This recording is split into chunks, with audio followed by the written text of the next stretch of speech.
Bonjour, je m'appelle Théo Verdier, je suis consultant senior chez Orange Consulting et aujourd'hui je vais vous présenter les résultats du livre blanc que nous avons mené pour étudier l'impact du confinement sur les stratégies de télétravail des grandes entreprises.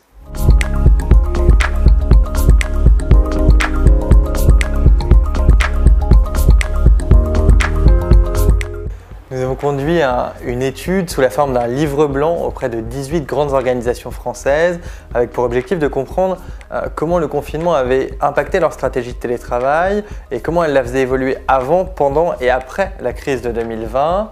En faisant le constat que dans certaines des grandes organisations qu'on a étudiées, près de 90% des équipes étaient en travail à distance, dont de nombreuses populations qui n'avaient jamais eu accès à ce mode d'organisation.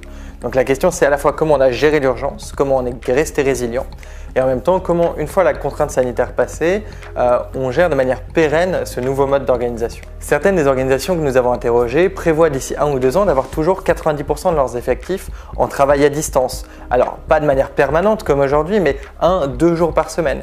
Et ça, c'est une révolution qu'il faut savoir anticiper. C'est le travail qu'on a mené à la fois dans le retour aujourd'hui à la normale, c'est-à-dire gérer ce passage à l'hybride, moitié présentiel, moitié présence à distance, et en même temps anticiper les impacts structurels sur l'entreprise, sur son parc immobilier, sur la manière dont elle fonctionne et sur la manière dont elle peut rester efficace et innovante à long terme.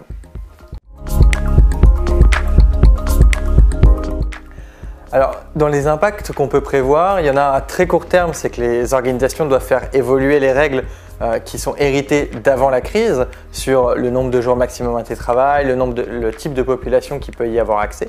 Deuxième impact, il faut réorganiser la manière dont le collectif travaille ensemble. Gérer le fait qu'on sera désormais toujours en hybride avec la moitié des personnes en présentiel, la moitié des personnes à distance.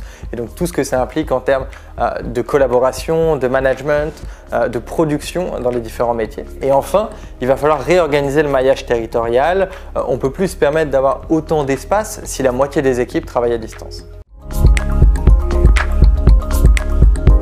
Le manager avait déjà entamé une transition vers un rôle de manager-coach, c'est-à-dire plutôt que le contrôle, l'animation de son équipe autour d'un objectif qui est la production.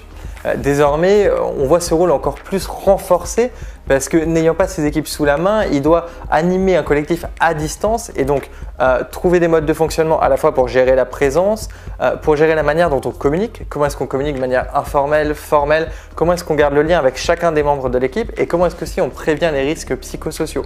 Le télétravail, c'est une bonne chose si l'entreprise décide d'en faire un vrai projet global. C'est-à-dire que ça comprend la manière dont on s'organise ensemble, les outils collaboratifs et l'IT, aussi la sécurité, les process, les relations RH. En fait, ce n'est qu'une dimension d'un projet d'entreprise global, c'est une transformation, c'est une brique d'une transformation.